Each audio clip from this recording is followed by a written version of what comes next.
एक ही छत के नीचे इतने सारे सितारे होना कोई छोटी बात नहीं है, तो जोरदार तालियां।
ये अवार्ड फर्स्ट टाइम नहीं हो रहा। अब आगे भी हमारा गिल्ड जो है अच्छे अच्छे लोगों को इनकरेज करने के लिए आएगा। कोई जिसको अवार्ड नहीं मिला वो ये मत सोचे कि वो अच्छा जर्नलिस्ट नहीं है या अच्छा फोटोग्राफर नहीं है। हो सकता है नेक्स्ट टाइम उनकी बारी है। हमारे गिल्ड ने कुछ सोशल काम भी किए, जैसे कि विशाल जी ने बताया कि भाई जो आर्मी ऑफिसर्स की वाइफ्स क्या थी उनको फाइनेंशियल एंड हेल्प भी की और उनको ऑनर भी किया। इसी तरह और भी कुछ काम है जो उन्होंने किए हैं। सबसे बड़ी बात यह है कि हमारी फेटर्निटी में चाहे वो फोटोग्राफर है, चाहे वो जर्नलिस्ट है, चाहे वो रिपोर्टर है, चाहे एडिटर्स है, सबका एक ग्रुप है, एक बॉडी पार्ट्स की तरह हम काम करते हैं। अगर फोटो जर्नलिस्ट अच्छा नहीं होगा तब भी मज़ा नहीं आएगा, रिपोर्टिंग प्रॉपर नहीं होगी तब भी नहीं। These are all vital parts of the body. हमने पीछे मैनुअल साली साहब ने पूरी कोशिश की थी इनकी सारी जो प्रॉब्लम्स हैं और गवर्नमेंट तक लाई जाए। उसके लिए हमने जो कंसल साहब जो हमारे सेक्रेटरी थे उनसे मिले, उनको सारी चीज़ें समझाई। मैं यतीश यादव जी से भी मिला जो कि मीडिया एडवाइज़र हैं गवर्नर साहब के।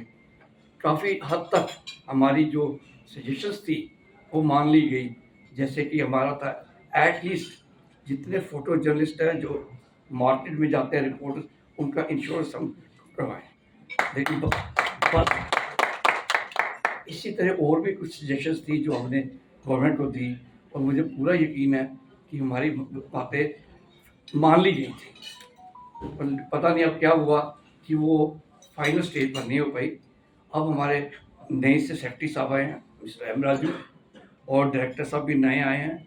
हम जल्दी ही अपने इनके प्रेसिडेंट साहब को लेकर या टीम को लेकर उनको मिलेंगे और वो जो हमारी सजेशंस पहले थी उनको आगे ले जाने की कोशिश करेंगे। इसके अलावा और भी किसी जर्नलिस्ट की या रिपोर्टर की या हमारे पुराने साथी की कोई सजेशन हो तो हम रिक्वेस्ट करेंगे उनको वो भी सजेशन दें, ताकि उनकी सजेशन को भी हम अपने मेमोरेंडम में इनकॉर्पोरेट कर सकें।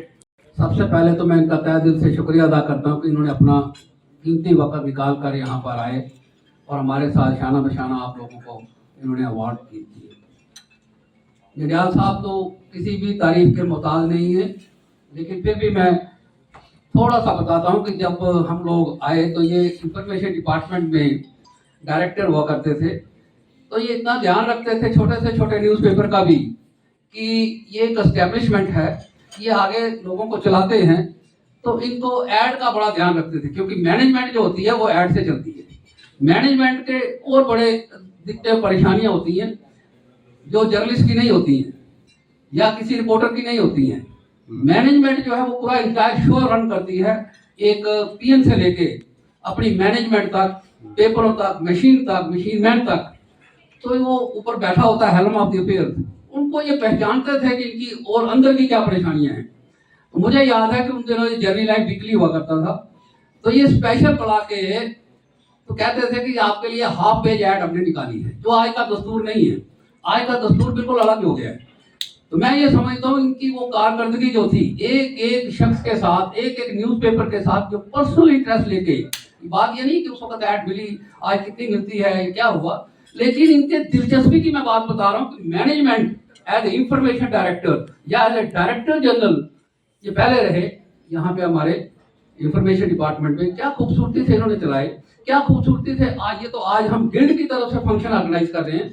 मैंने इनके फंक्शन वो देखे हैं जो साल के तकरीबन 3-4 फंक्शन ये खुद किया करते थे, जिसमें पूरी मीडिया को बुलाते थे, पूरी बहुत बड़ी गैदरिंग हुआ करती थी और इंट्रोस्पेक्शन करते थे, ये खुद ही गवर्नमेंट को साथ लाते थे, पूरा पीआर का काम करते थे। तो मैं ये समझता हूँ ये was the best PR for the government at that time. तो आज भी हम इनको सराहना करते हैं कि साहब आज ऐसे लोग बहुत कम रह गए हैं जिनको ये दिलचस्पी हो कि साहब मैनेजमेंट का कैसे देखना है, मैनेजमेंट कैसे चलेगी, मैनेजमेंट कितने लोगों को एम्प्लॉयमेंट प्रोवाइड करती है, 50 को, 100 को, 150 को, फोटोग्राफर्स को। तो इनकी दिक्कतें जो है वो मैनेजमेंट देखती है, तो हमारी दिक्कतें जो है वो गवर्नमेंट तक पहुंचाने के लिए वो इंफॉर्मेशन डिपार्टमेंट ही होता है सिर्फ।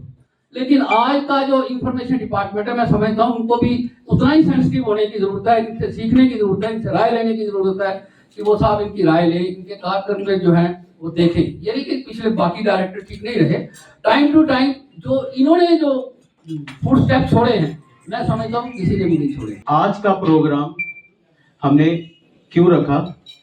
आज का जो प्रोग्राम है, क्योंकि हमारे सीनियर रिपोर्टर हैं, सीनियर फोटोग्राफर हैं सर, उनके लिए हमारी ये जो संस्था है वो काम करती है, उनके वेलफेयर के लिए। हमने हमेशा जब भी काम किया इनके वेलफेयर के लिए किया। सरकार के आगे पिछले 2 साल पहले भी हमने कमिश्नर सेक्रेटरी साहब से कुछ अपने जम्मू न्यूज़पेपर गिल्ड की तरफ से एक डिमांड थी कि जो हमारे जर्नलिस्ट भाई हैं उनकी जो दिक्कतें हैं, क्योंकि एक्सीडेंटल इंश्योरेंस हम चाहते हैं कि सभी हमारे जर्नलिस्ट भाइयों को जो फील्ड के जर्नलिस्ट हैं उनका कम से कम एक्सीडेंटल इंश्योरेंस एटलीस्ट होना चाहिए। उसमें हमारी जम्मू जो न्यूज़पेपर गिल्ड है वो भी अपना कंट्रीब्यूशन करना चाहती है बीच में, कि ताकि आधा खर्चा सरकार करे, आधा खर्चा हम भी करने को तैयार है। अपने जो फील्ड के जर्नलिस्ट हैं इनके वेलफेयर के लिए कुछ एजुकेशन जो पॉलिसी हम करते हैं कि हमारे जो बच्चे हैं, क्योंकि ये फील्ड के जो जर्नलिस्ट हैं ये हमारे भाई हैं और इनके बच्चे हमारे बच्चे हैं। हम चाहते हैं हमारे ये बच्चे भी अच्छी तरह पढ़े, अच्छी एजुकेशन लें। अगर उन्हें किसी प्रॉब्लम, फाइनेंशियली प्रॉब्लम आती है, तो ये आज मैं आपको बताना चाहता हूं कि जम्मू न्यूज़पेपर एडिटर गिल्ड हमेशा अपने जर्नलिस्ट भाइयों के साथ है। फोटो जर्नलिस्ट हैं हमारे, रिपोर्टर भाई हैं, सबके साथ है। इनकी फैमिली हमारी फैमिली है और हम चाहते हैं कि हम इनका वेलफेयर करें। इसके साथ साथ हमारी जो जम्मू न्यूज़पेपर एडिटर गिल्ड है सर, ये बड़े सोशल वर्क करती है। जैसे पिछले 2-3 साल पहले हमने आर्मी वेलफेयर का एक प्रोग्राम रखा, जिसमें आर्मी वुमेन वेलफेयर का हमने प्रोग्राम किया। उनमें जितनी फाइनेंशियल मदद हो सकी, जो भी हमसे हो सका, हम सब ने वो अवार्ड प्रोग्राम वहां भी किया था। तो इसी तरह हम करते रहते हैं।